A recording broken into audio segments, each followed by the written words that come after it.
गौरी कव्वी हमेशा अपनी सास पर अत्याचार किया करती थी। कालू कौवा भी हमेशा अपनी पत्नी की ही तरफदारी किया करता था। रोज रोज तुम्हारी वजह से ही इस घर में हमेशा कलेश होते हैं। तुम यहाँ से चली क्यों नहीं जाती हो? अब तो तुमने तुम्हारी जिंदगी को जी लिया, हमारी जिंदगी खराब मत करो। कालू बेटा, तू सच्चाई को बिना जाने ही सारी गलती मेरी बता रहा है। मैं तो घर में सारा दिन काम करती रहती हूँ, कुछ नहीं बोलती।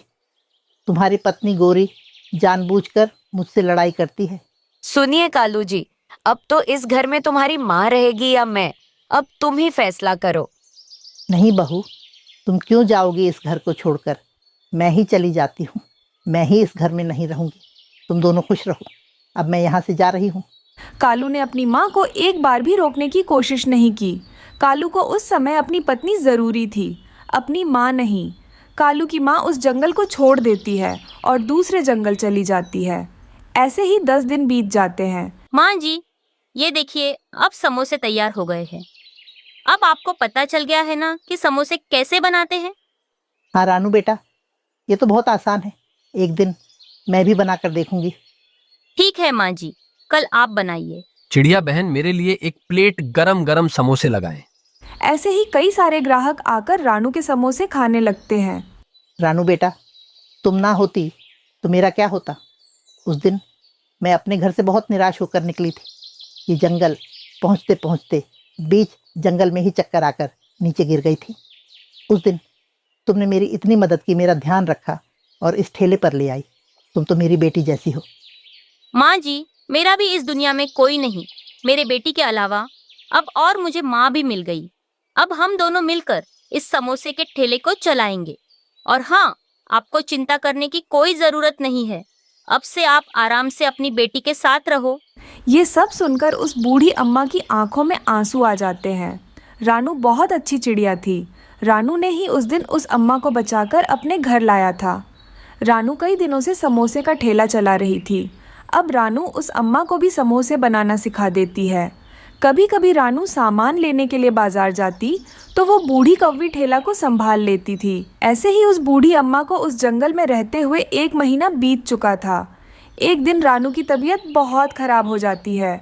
वो अपने घोंसले में से उठ भी नहीं पा रही थी। रानू को बहुत बुखार था, जिसके कारण उसको बहुत कमज़ोरी हो गई। बूढ़ी कौवी रानू को दवाई लाकर देती है और अच्छे से उसका देखभाल करने लगती है। दूसरी तरफ अकेले ही समोसे के ठेले को भी संभाल लेती है। रानू बेटा, ये लो, दवाई पी लो और ठेले की चिंता मत करो, मैं सब संभाल लूँगी।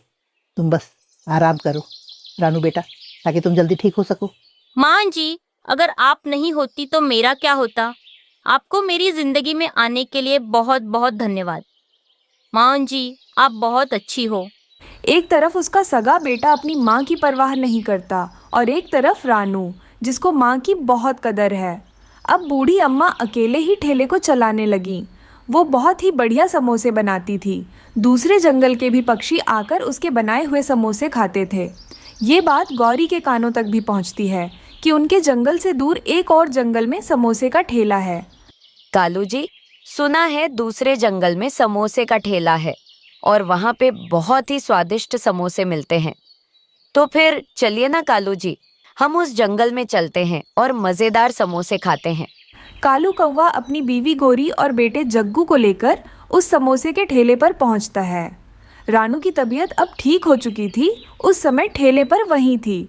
चिड़िया, तुम्हारे ठेले के बारे में बहुत सुना। यहाँ कोई अम्मा जी है जो बहुत ही स्वादिष्ट समोसे बनाती है। कहाँ है वो? कहीं दिखाई नहीं दे रही। हाँ हाँ, आप बैठिए, मैं अभी अम्मा जी को बुला कर लाती हूँ। कालू कौवा अपनी माँ को ठेले के पास देखकर हैरान हो जाता है। माँ, तुम और यहाँ समोसे के ठेले पर? जिस दिन मैंने घर छोड़ दिया था उस दिन ही मेरा और तुम्हारा रिश्ता खत्म हो चुका है। अब मैं सिर्फ अपनी बेटी रानू की माँ हूँ। रानू बेटा, इनसे कहो इंतज़ार करें, समोसे बनाने में मुझे अब थोड़ा वक्त लगेगा। माँ, ये तो दादी है, दादी छोले भटूरे बनाती हैं। दादी, आप यहाँ छोले भटूरे बनाते हो? हाँ मेरे बच्चे, अब तुम यहाँ बैठो, मैं तुम्हारे लिए बढ़िया से समोसे बना कर देती हूँ। कालू की माँ कालू और गौरी को समोसे बनाकर दे देती है। वो तीनों समोसे खाते हैं और चुपचाप वहाँ से चले जाते हैं। वो तीनों अब बहुत खुश थे क्योंकि उनका ठेला बहुत अच्छे से चल रहा था। उस दिन के बाद से वो बूढ़ी अम्मा रानू और उसकी बेटी गुड़िया के साथ एक नई जिंदगी की शुरुआत करती हैं। एक खूबसूरत सा जंगल था। उस जंगल में रानू चिड़िया रहा करती थी अपने अंडे के साथ, पर उसका घोंसला नहीं था। अब मुझे कुछ ना कुछ करके कल सुबह होते ही अपने लिए एक बड़ा सा घोंसला बनाना पड़ेगा। कुछ ही दिनों में मेरे अंडे में से चिड़िया बाहर निकल सकती है। ऐसे ही अगले दिन रानू चिड़िया जंगल पूरा घूम के घास इकट्ठा करने लगती है अपने घोंसले के लिए। तभी उसे रास्ते में लूसी कबूतरी दिखाई देती है। लूसी कबूतरी उससे कहती है, रानू बहन, रुको रुको। क्या बात है लूसी बहन? अरे रानू बहन, तुमको ये सूखी घास कहाँ से मिली है? मुझे भी बताओ तो, मैं भी सूखी घास की तलाश कर रही थी। लूसी बहन, मुझे तो सूखी घास इंसानों की बस्ती में मिली है। वो भी वहाँ पर बहुत सारी सूखी घास पड़ी हुई थी, मैंने वहाँ से उठा लिया था। अरे रानू बहन, तुम्हें इंसानों की बस्ती में जाने से डर नहीं लगता क्या? ना बाबा ना, मैं तो बिल्कुल नहीं जाऊंगी वहाँ पर। अरे लूसी बहन, तुम बिल्कुल डरो मत। तुम सीधे किसान की पत्नी के घर जाना। उसके घर के पास ढेर सारी घास पड़ी हुई है, वहाँ से उठा लेना। किसान की पत्नी पक्षियों को कुछ नहीं करती है, और तो और वो तो पक्षियों के लिए दाना भी रखती है। ठीक है रानू बहन, मैं वैसा ही करूंगी। तुम्हारा बहुत बहुत धन्यवाद। ऐसे ही कुछ दिन बीत जाते हैं। रानू ने तो एक मजबूत सा घोंसला बना लिया था, और तो और उसके अंडे में से एक चिड़िया निकलती है। क्या बात है गुड़िया बेटा, तुम इतने नाराज क्यों लग रही हो?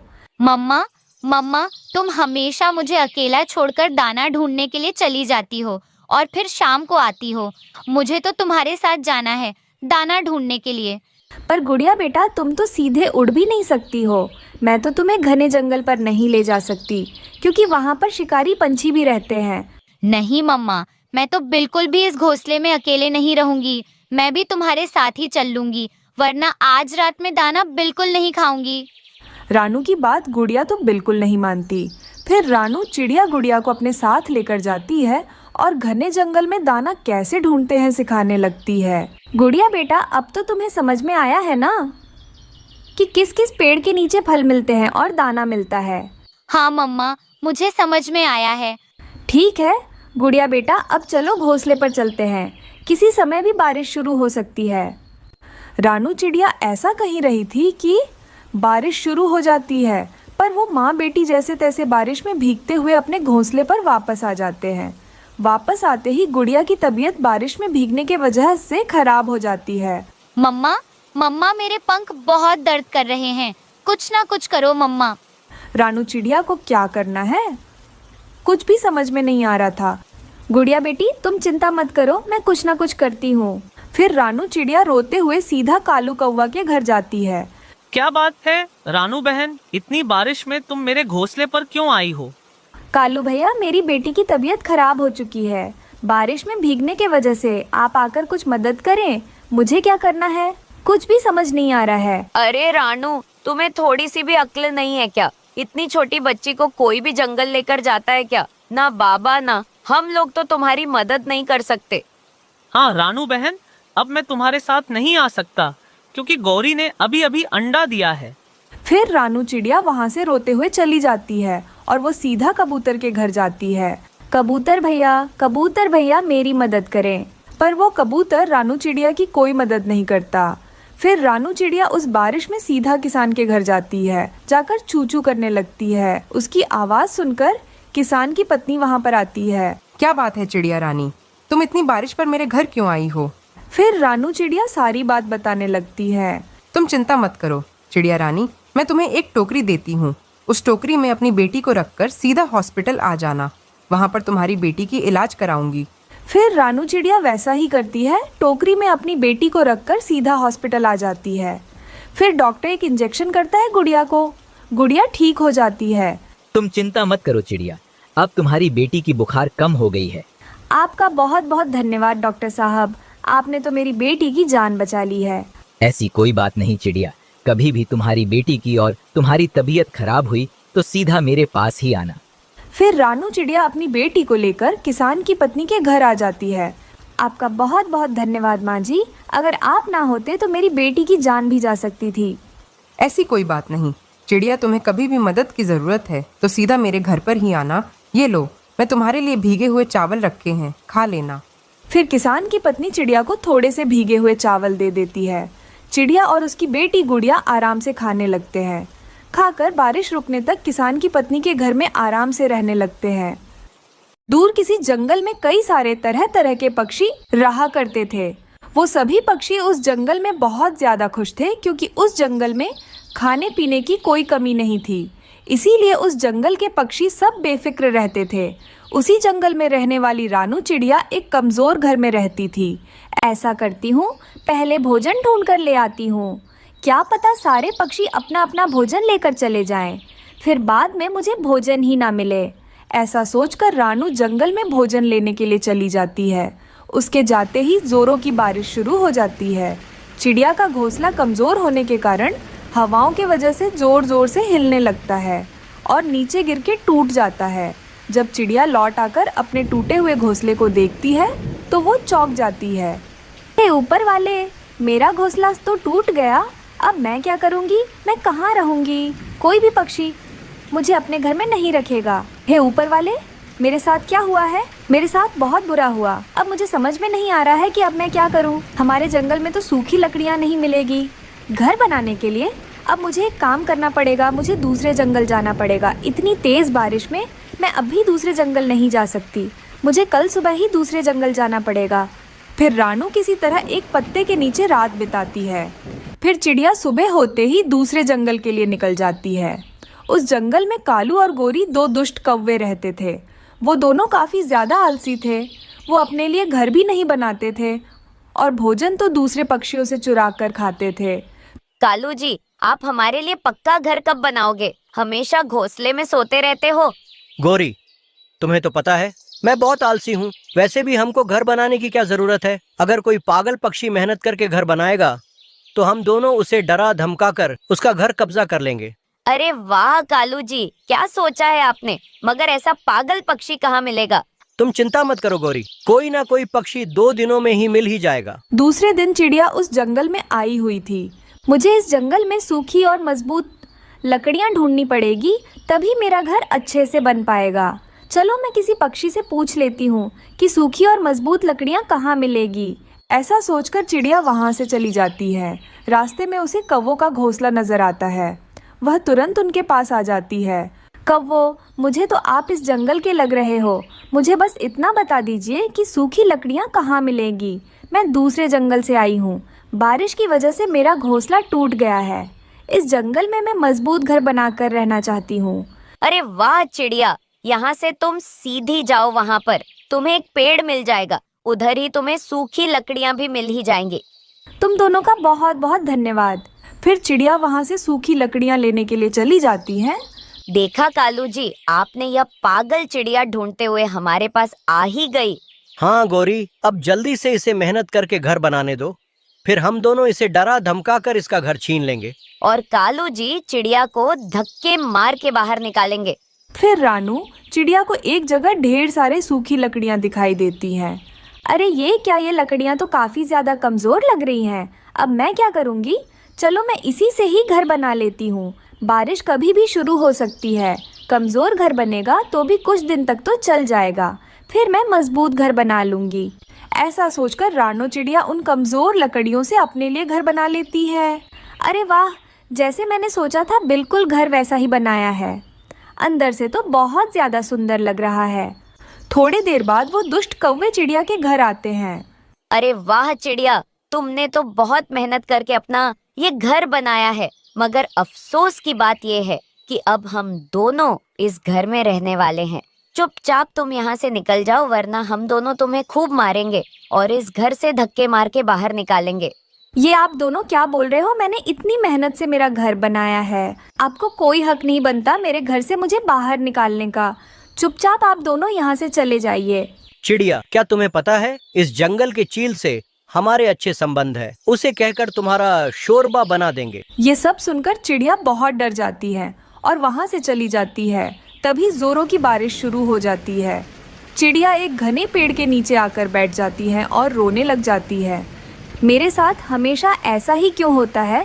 पहले जिस जंगल में रहती थी वहाँ मेरा घोंसला टूट गया और यहाँ आकर मैंने मेहनत से घर बनाया तो उन कौवों ने मेरा घर ही कब्जा कर लिया। अब मैं क्या करूँगी? इतनी तेज बारिश में कहाँ जाऊँगी? तभी चिड़िया को वहाँ पर पड़े हुए ढेर सारे बांस की लकड़ियाँ दिखाई देती हैं। चिड़िया उन लकड़ियों से घर बनाने के बारे में सोचती है, क्यों ना मैं बांस का घर बना लूँ। बांस का घर तो बहुत ही ज़्यादा मजबूत और टिकाऊ होता है। ऐसा सोचकर चिड़िया बांस का घर बना लेती है। दूसरी तरफ चिड़िया का पुराना घर काफ़ी ज़्यादा कमज़ोर होने के कारण बारिश में टिक नहीं पाता, वो टूट जाता है। उसके नीचे कौवे दबकर उधर ही मर जाते हैं। चिड़िया बारिश के मौसम में अपने बांस के घर में आराम से रह रही थी क्योंकि अब उसे परेशान करने वाला कोई नहीं था। टुन्नू जी, अब घर की मरम्मत भी हो गई और हमने भोजन भी जमा कर लिया। अब बारिश का मौसम आ भी गया तो हमें बारिश से कोई परेशानी नहीं होगी। राणु, तुम दिन भर इतना सारा काम करती हो, क्या तुम थकती नहीं हो? हाँ तो टुन्नू जी, आप भी तो इतना ज़्यादा काम करते हो। आप इतनी ज़्यादा सूखे में भोजन खोज कर ले आते हो। राणु, मुझे तुम्हारे लिए और गुड़िया के लिए ये सब करके बहुत खुशी होती है। मम्मा पापा, आप दोनों चिंता ना करें। जब मैं बड़ी हो जाऊंगी सब काम मैं कर लूंगी और आप दोनों के लिए भोजन भी खोज करके ले आऊंगी। देखा टुन्नू जी, हमारी गुड़िया कितनी मीठी मीठी बातें करती हैं। अच्छा गुड़िया बेटी, तुम अपने पापा के साथ रहो। मैं नदी से पानी पीने के लिए जा रही हूँ, थोड़ी ही देर में वापस आ जाऊंगी। ये कहकर चिड़िया पानी पीने नदी के पास चली जाती है। वो एक पेड़ के नीचे आकर बैठ जाती है। वो थोड़ी देर तक पेड़ के नीचे आराम करना चाहती थी। बेचारी चिड़िया वहाँ से जाने ही वाली थी, तभी एक पेड़ की डाल सीधे आकर उसके सर पर गिर जाती है। उस डाल के वजह से चिड़िया के सर में बहुत चोट आती है। वो नीचे गिर जाती है और उधर ही मर जाती है। पापा, मम्मा कब से बाहर गई हुई है, वो अभी तक घर लौटी नहीं। गुड़िया बेटा, तुम चिंता मत करो, तुम्हारी माँ घर वापस आ जाएगी। उसकी कोई दोस्त मिल गई होगी। बेचारी नन्ही सी गुड़िया ये नहीं जानती थी कि उसकी माँ बहुत दूर चली गई है और कभी भी वापस लौटकर नहीं आने वाली। तभी मिट्ठू तोता नदी से गुजर रहा था। वो चिड़िया को देख लेता है और तुरंत उसके पास आता है। अरे चिड़िया, ये डाल के नीचे कैसे आ गई? मुझे जल्दी से हटाना होगा। फिर मिट्ठू तोता किसी तरह उस पेड़ की डाल को वहाँ से हटा देता है। चिड़िया चिड़िया बहन, जल्दी से उठो, तुम्हारे लिए तुम्हारा परिवार घर में इंतजार कर रहा होगा। राणो और तोता को कबूतर दूर से देख लेता है और तुरंत उनके पास आ जाता है। कबूतर, चिड़िया डाल के नीचे गिरी हुई थी, मैंने तो डाल हटा ली, लेकिन अब चिड़िया कुछ बोल नहीं रही है। मिट्ठू, मुझे लगता है चिड़िया हम सबको छोड़कर चली गई हैं। ये मर गई है। कबूतर, तुम इसके घर जाकर इसके बारे में बता दो। मैं तो नहीं जा पाऊंगा, मेरी इतनी हिम्मत नहीं है। फिर कबूतर जल्दी से चिड़िया के घर चला जाता है। मगर कबूतर, ऐसे कैसे हो सकता है? अभी अभी तो रानू नदी से पानी पीने गई है। टुन्नू, वो पेड़ की डाल बहुत बड़ी थी, वो सीधे रानू के सर पर आकर लगी। खून बहुत बह गया, जिस वजह से रानू चिड़िया हम सबको छोड़कर चली गई। कबूतर अंकल, क्या मेरी माँ को चोट लगी है? वो ठीक तो हो जाएगी ना? गुड़िया अब भी बहुत छोटी थी, उसे मर जाना क्या होता है ये सब पता नहीं। देखो टुन्नू, लगता है गुड़िया अभी बहुत छोटी है, तुम रानू के बारे में इसे कुछ भी मत बताना। ऐसा कहकर कबूतर वहाँ से चला जाता है। तभी टुन्नू चिड़ा अपनी बेटी गुड़िया से कहता है, गुड़िया बेटी, तुम्हारी माँ बहुत जल्दी आ जाएगी, वो दूसरे जंगल गई हुई है।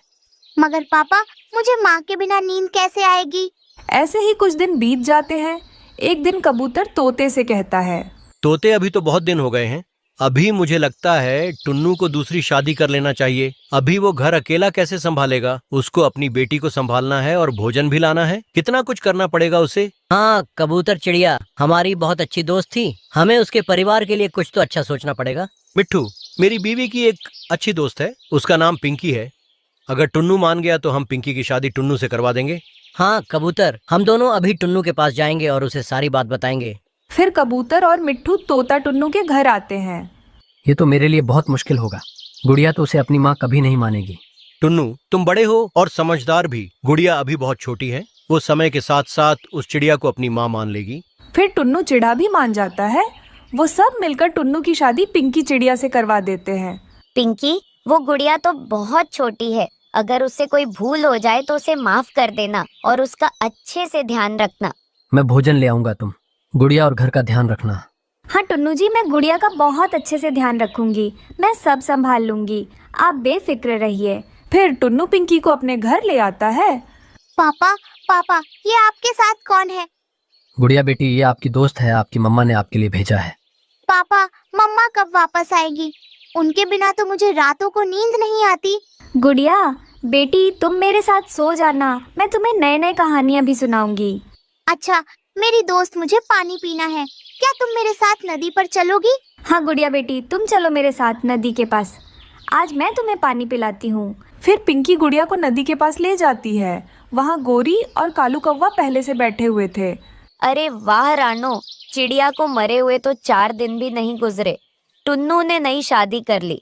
कैसे कैसे पक्षी रहते हैं इस जंगल में। कौन है आप, और आप छोटी बच्ची के सामने ऐसी बातें क्यों कर रही हो? हम रानू के अच्छे दोस्त हैं। तुम कौन हो? तुम कहाँ से आई हो? हम पे सवाल क्यों कर रही हो? गुड़िया बेटी, तुम्हारी माँ रानू मर गई है। अब वो कभी तुम्हारे पास वापस लौट कर नहीं आएगी। तुम चुप हो जाओ काली कव्वी, छोटी सी बच्ची के सामने क्या क्या बोल रही हो? गोरी आंटी, आप बताओ, मेरी माँ कहाँ है? पापा ने तो बताया है मेरी माँ दूसरे जंगल गई हुई है, वह जल्दी ही वापस आ जाएगी। गुड़िया, सब झूठ है। तुम्हारी माँ मर गई है और तुम्हारे पापा ने दूसरी शादी इस चिड़िया से कर ली। ये सब बातें गुड़िया को बोलकर कालू और गोरी वहाँ से चले जाते हैं। आप सब ने मुझसे झूठ क्यों बोला? मुझे अभी मेरी मम्मा चाहिए। आप सब मुझे मेरी मम्मा के पास ले चलो, मैं आपके साथ नहीं रहूंगी। गुड़िया मेरी जान, मैं आपकी मम्मा की तरह ही आपसे प्यार करूंगी, आपसे कभी झूठ नहीं बोलूंगी। फिर पिंकी चिड़िया जल्दी से गुड़िया को घर लाती है। घर आते ही गुड़िया अपनी माँ को याद करके रोते हुए सो जाती है। आधी रात को गुड़िया के सपने में उसकी माँ रानो चिड़िया आती है। गुड़िया बेटी, तुम्हारी नई मम्मा बहुत ही अच्छी हैं, मैंने ही उन्हें भेजा है। तुम उनसे प्यार से रहो और हर बात मानो। मैं कभी वापस लौटकर नहीं आ पाऊंगी, मैं बहुत दूर चली गई हूँ। अपनी माँ को सपने में देखकर गुड़िया तुरंत आंखें खोलती है। माँ, माँ, आप कहाँ हो? आप जो बोलोगी मैं वही करूँगी। फिर गुड़िया जल्दी से अपनी नई माँ के गले लग जाती है। पापा, माँ, आप दोनों मुझे माफ कर दो। आज के बाद से मैं आप दोनों की बात मानूंगी। माँ, आज के बाद से आप ही मेरी माँ हो। उस दिन के बाद से वो परिवार फिर से खुशी खुशी से रहने लगता है। एक जंगल में तरह तरह के पक्षियाँ घोंसले बनाकर रहते थे। उस जंगल में ठंड का मौसम कभी भी शुरू हो सकता था। इस वजह से ही जंगल के पक्षियाँ बहुत परेशान थे, क्योंकि उनका रहने के लिए पक्का घर नहीं था। माँ, ठंड का मौसम कभी भी शुरू हो सकता है, हम हमारा घर कब बनाएंगे? छुटकी बेटा, हम हमारा घर बहुत जल्दी ही बना लेंगे। मुझे थोड़ा सा समय लगेगा, क्योंकि जंगल में सूखी लकड़ियाँ कहीं भी नहीं मिल रहे हैं। माँ, मैंने आज आंटी बुलबुल को पास वाले जंगल से सूखी लकड़ियाँ लाते हुए देखा है, शायद हमें भी वहाँ से लकड़ियाँ मिल जाएं। अच्छा ठीक है छुटकी बेटा, मैं भी पास वाले जंगल से लकड़ियाँ लाने की कोशिश करती हूँ। ऐसा कहकर मम्मा चिड़िया पास वाले जंगल चली जाती है। अब कालू कौवे को भी बर्फबारी की चिंता हो रही थी। मुझे भी एक मजबूत घर बना लेना चाहिए। अगर बर्फबारी शुरू हो जाएगी तो मैं तो बर्फ में दबकर ही मर जाऊंगा। दूसरी तरफ लूसी कबूतरी और उसका पति कबूतर पास वाले जंगल जाते हैं। तभी उनको लकड़ियों की गठरी दिखाई देती है। पति जी, ये लकड़ियाँ तो सूखी और बहुत ज्यादा मजबूत लग रही हैं। हम दोनों इन्हीं लकड़ियों को ले जाकर मजबूत घर बना लेते हैं। लूसी, लगता है किसी इंसान ने लकड़ियों की गठरी बनाकर रखी है। चलो, हमारे लिए अच्छा ही हुआ। वो दोनों आधा आधा लकड़ियों की गठरी ले जा रहे थे। तभी रास्ते में उन्हें चिड़िया नजर आती है। अरे चिड़िया, तुम यहाँ? क्या तुम भी सूखी लकड़ियाँ ढूंढने के लिए आई हो? हाँ लूसी बहन, मुझे सूखी लकड़ियाँ कहाँ मिलेगी? चिड़िया बहन, यहाँ से थोड़ी दूर पर सूखी लकड़ियाँ मिल रहे हैं। तुम जल्दी से जाके सूखी लकड़ियाँ इकट्ठा कर लेना, इससे पहले कि कोई और आकर सूखी लकड़ियाँ उठाकर ले जाए। आप दोनों का बहुत बहुत धन्यवाद। मैं अभी जाकर सूखी लकड़ियाँ ले आती हूँ। फिर वो दोनों पति पत्नी लकड़ियों से अपने लिए सुंदर सा घर बना लेते हैं। दूसरी तरफ चिड़िया को भी लकड़ियाँ नजर आती है। अरे ये क्या देखने में तो लग रहा है, ये लकड़ियाँ तो काफ़ी ज़्यादा कमज़ोर है। अगर मैं इनसे घर बनाऊंगी तो घर काफ़ी ज़्यादा कमज़ोर बनेगा। चलो कोई ना, इन्हीं लकड़ियों से अपने लिए घर बना लेती हूँ। बाद में अगर मजबूत लकड़ियाँ मिल जाएंगी तो उन लकड़ियों से घर को मरम्मत कर लूँगी। तभी वहाँ पर कालू कौवा भागा भागा आता है। चिड़िया, छोटी चिड़िया, ये सूखी लकड़ियाँ मेरी है, मैंने इन्हें पहले देखा है। मगर कालू भैया, जब मैं यहाँ आई थी आप तो यहाँ नहीं थे। छोटी चिड़िया, तू सीधे से मुझे इन लकड़ियों को देती है या तेरी पिटाई करके लकड़ियाँ ले जाऊं? ऐसे ही कालू कौवा छोटी चिड़िया को डरा धमकाकर वो लकड़ियाँ वहाँ से ले जाता है। अब मैं क्या करूँगी, जंगल में तो सूखी लकड़ियाँ मिलना बहुत मुश्किल हो गया है। कालू कौवा उन सूखी लकड़ियों से अपने लिए कमजोर घर बना लेता है। चिड़िया उदास होकर वहाँ से अपने जंगल वापस आती है। माँ, क्या बात है? क्या आपको सूखी लकड़ियाँ नहीं मिली? नहीं छुटकी बेटा, मुझे लकड़ियाँ मिली थी, लेकिन वो दुष्ट कालू ने मुझे डरा धमकाकर मुझसे लकड़ियाँ ले गया और कहीं भी मुझे सूखी लकड़ियाँ नहीं मिली। माँ, अब बर्फबारी शुरू हो जाएगी तो हम कहाँ जाएंगे, कहाँ रहेंगे माँ? चुटकी बेटा, तू ज्यादा परेशान मत हो, तू अभी बहुत छोटी है, तू बीमार भी पड़ सकती है। ऐसे ही रात हो जाती है। रात होते ही बर्फबारी शुरू हो जाती है। चिड़िया और उसकी बेटी बर्फबारी से परेशान हो रहे थे। देखो ना माँ, आसमान से बर्फ गिर रहा है। मुझे तो बहुत ज्यादा ठंड लग रही है। अब हम क्या करेंगे, कहाँ जाएंगे? चुटकी बेटा, तुम ज्यादा परेशान मत हो, हम जाकर किसी बड़े पेड़ के नीचे छिप जाएंगे। ऐसे वो माँ बेटी वहाँ से निकलकर बड़े पेड़ की खोज कर रहे थे। माँ, ये बर्फबारी की वजह से मैं बिल्कुल भी उड़ नहीं पा रही हूँ। ये बर्फ तो सीधा आकर मेरे पंखों पर गिर रहा है। अरे मेरी बेटी चुटकी, तुम चिंता मत करो, तुम मेरे पंखों के नीचे उड़ना। दूसरी तरफ बर्फबारी और हवा की वजह से कालू कौवे का घर टूट जाता है। अरे ये क्या, ये घर तो टूट गया है। मैंने तो चिड़िया से लकड़ियाँ चुरा कर घर बनाया था। अब मैं क्या करूँगा, कहाँ जाऊँगा? चिड़िया उड़ते उड़ते सीधा किसान की पत्नी के घर जाकर एक पेड़ के नीचे बैठ जाती है। तभी किसान की पत्नी घर से बाहर आकर चिड़िया से कहती है, अरे चिड़िया रानी, इतनी तेज बर्फबारी में तुम अपनी नन्ही सी बेटी को लेकर कहाँ कहाँ घूम रही हो? माँ जी, हमारे इस जंगल में सूखी लकड़ियाँ मिलना बहुत मुश्किल हो गया है, इसी कारण मैं वक्त पर अपने लिए घर नहीं बना पाई। अरे चिड़िया रानी, तुम चिंता मत करो। बर्फबारी कम होने तक तुम अपनी बेटी के साथ मेरे घर में आराम से रह सकती हो। ये सुनकर चिड़िया बहुत खुश हो जाती है। वो किसान की पत्नी के घर में घोंसला बना लेती है। वो ठंड की रात ऐसे ही गुजर जाती है। ऐसे ही सुबह हो जाती है। सुबह होते ही चिड़िया किसान की पत्नी से कहती है, माँ जी, क्या आप उन नारियल में से एक नारियल खोखला करके दे सकती हो? हाँ चिड़िया रानी, क्यों नहीं, तुम जो चाहती हो वो मेरे घर से ले जा सकती हो। किसान की पत्नी नारियल खोखला करके चिड़िया को दे देती है। फिर चिड़िया उस नारियल को अपने साथ ले जाती है। वो नारियल बाहर से मजबूत होने के कारण अब चिड़िया बेफिक्र होकर उस नारियल के घर में खुशी खुशी से रहने लगती है।